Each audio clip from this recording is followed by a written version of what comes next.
کارڤدانên ارتهژا Türkiye Bakurê Kurdistanê Sûriya û Rojavayê Kurdistanê hêj berdewam in beriya niha jî dîmen rasterast bûn ji dîlokê herwiha ji Mereşê ji her deh parêzgehên Bakurê Kurdistanê tîmên firyaguzarî berdewam welatiyan dibin kavilan da dertêxin beşeka wan canê xwe ji dest daye beşeka wan jî zîndî ne berî çend deqekan jî bi zindî welatiyek dibin kavilan da hatiye derxistin. Lê di nava Tirkiyeyê de hindek dengên nerazîbûnê dirûz bûne taybet ji aliyê opozisyonê ve dibêjin ku divêt helbijartin di dema xwe da bênekirin û ewa niha hikûmeta Tirkiyeyê diketin yanî amarên durist belav naketin tîmên firyaguzarî weke pîwîst nikarin an nekariye kar bikin ji bo derxistina welatiyan dibin kavilan da. Derbarê vê mijarê min mêvanek heye birêz onder Alkedik endaziyar û şirvekarê siyasî ku li Enqereyê dê digelme dabîtin. Birêz onder varbaş tu bixêratî ji bo Kurdistan 24 destpêkî eger ji karvedanên Erhejê dest pê Çok teşekkürler. Hikûmeta Tirkiyeyê weke pîwîst kariye xelkî dibin kavilan da derbêxînîtin tîmên firyaguzarî weke pîwîst bûyne di demekê de ku beşek ji welatiyan gileyan diketin ku hikûmeta Tirkiyeyê nekariye kesûkarên wan di dema xwe da dibin kavilan da derbixînin. Teşekkürler. Zor spas pêşêçî بۆ ئەم میوانداریە ئەو پرسیارێکەوە هەموو لایەک ئاراستەی کردووە هەوڵەکانی حکوومەتە بۆ ئەم بوو ملەرزێ ئێمە ئەوە دەزانیکەوە لە کاتژمێر یەکەمدا ئافات راپۆرتێک بڵاوکرایەوە کەوا چەندین برای تێدا بوو بەڵام دواتر لە گۆڕەپانەکەدا ئافات و مانگی سوور و سوپا نابینین بەپێی ئەو زانیاریانەیەکەوە بەدەستمان گەیشتووە بۆ نمونە وەزارەتی بەرگری دەڵێت دوای چل کاتژمێر لە بوو مەلەرزە تەنها 7,000 سەرباز چۆتە گۆڕەپانەوە لە نێوەندی نێودەوڵەتیدا هاریکاری و هەماهەنگێکی زۆر باش هەیە و شارەوانەکانش بە هەماشەوە بەڵام ناوەندە یەکە ناوەندەکانی حکوومەت نەیتوانیوە ئەو هاریکاریە بە شێوەیەکی پێویست جێبەجێ بکات. ئامار بە درستی و ڕاستی ژ عالیە حکوومەت دەبێتێن بەڵاوکردن یان نە؟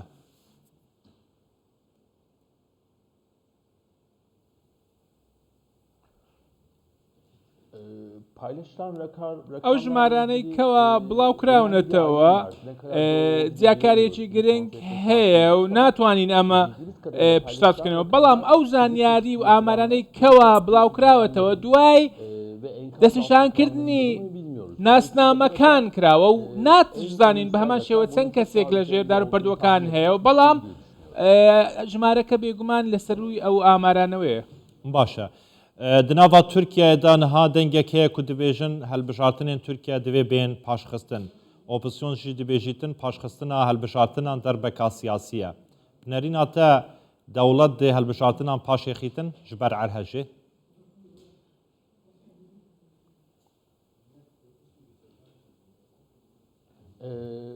Türkiye Cumhuriyeti Anayasası'na göre بەپێی دەستوری تورکیا پاشخستنی هەڵبژاردن تەنها لە کاتی شەڕدا دەبێت ئەو بوو مەلەرزەیەکەوە ئێستا ڕووی داوە دەوڵەت گەر بێت و دەوڵەت لە ناردنی هاوکاریەکان بێگومان بەرچی خۆی نەهەڵساوە ئەگەر بێت و هەڵبژاردنیش دوا بخات ئەمە ئەو نابەرپرسیارەتەیەکەوە پێشتریش ئەنجامیدا بوو ئێستا بەردەوام دەبێت ئێمە دەمانویست ئافات و دەوڵەت و مانگی سووری و سەربازەکان لە گۆڕەپان ببینین بە شێوەیەکی فعلی گەر بێت و حکوومەت دەیەوێت هەڵبژاردنەکان دوا بخات بۆ ئەوەی سوودی لێ وەربگرێت گەری تورکیا بێگومان ناتوانێت بەرگە لە بەرامبەر هەنگاوێکی ئەم جۆرەدا بگرێت بێگومان دەتوانن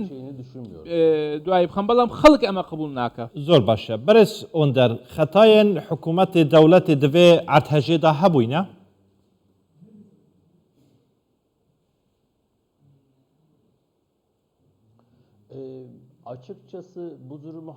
بەڕوونی گەربیڵێم ناکرێت ئەمە بە هەڵە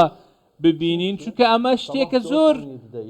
ناکرێت بڵێن هەڵە هەڵە گەورەترە چونکە ئەو بوو مەلەرزەیەکەوە لە 4.7 خولەک ڕوویداوە ئافات بە راپۆرتێک ئەم بوو مەلەرزەیەی راپۆرت کردو دواتر کۆنفرانسێکی ڕۆژنامەوانی ئەنجام دەدەن یەکەمیان پرسی هاریکاری نێودەوڵەتیەکان بوو دووەمیان هاریکاری شارەوانیەکان و سێیەمیش کاتێک سیر دەکەین جیهان بێگومان سێری ئەم بارودۆخەی کردووە و دواتر لە کاتژمێر 5ەوە شارەوانیەکان هەوڵەکانیان خراوەتە گەڕ و هەموو ئامێرەکانیان ناردووە بۆ ئەو ناوچانە بەڵام بەداخەوە لە دوای 2 کاتژمێر لەم ڕووداوە بانگی سووری و نائافادیشمان لە گۆڕەپانەکەدا نەبینیوە پرسامن ئەvە بووە ئەو قوربانیان کو دروست بووینە ji erdhejê xetayên hikûmetê têda hebûyne di demekî da dibêjin ku avahîsaziya li wan diran weke pîwîst nebûye gendelî têda hebûye xirabkarî têda hebûye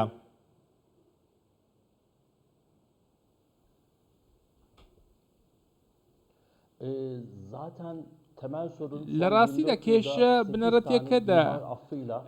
لە کۆتا 24 ساڵی ڕابردوودا چەندین بڕیار دەرکراوە کە ڕێگە پێدانە بە ئەندازیاریەکان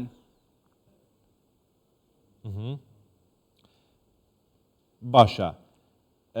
مەسەلا ئەندازیاریە کوالیتیە بۆ نمونە ئەگەر دیقەت بدەین بەڕێز ئۆندەر لە gelek navçeyan دوسێ ئەپارتمان هەنە di nava wan da yek apartman bi temamî rûxaye ewên din nerûxayne kevate lêre hikûmet jî xetabar nabîtin ji çavdêrîkirina kwalîtiya avahiyan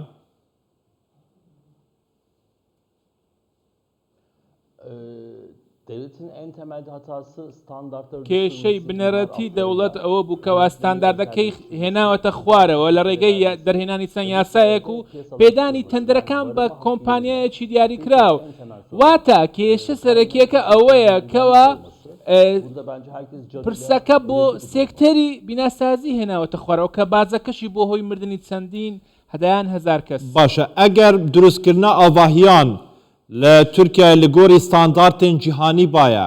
binêrîna te weke endaziyarek ev hemû qurbanî jê durust dibûn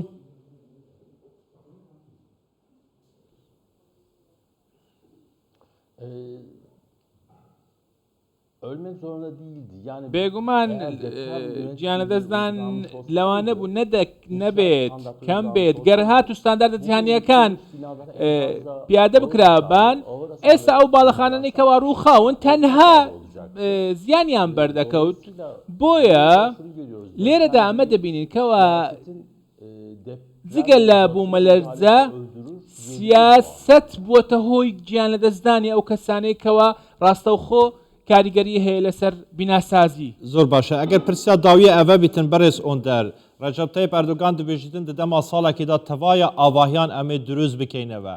ئایا حکوومەت ئەو کارینە هەنە و بکاربیتن ji 10 پارێزگان تەمایە ئاڤاهیان di ساڵێکیدا دروست بکەن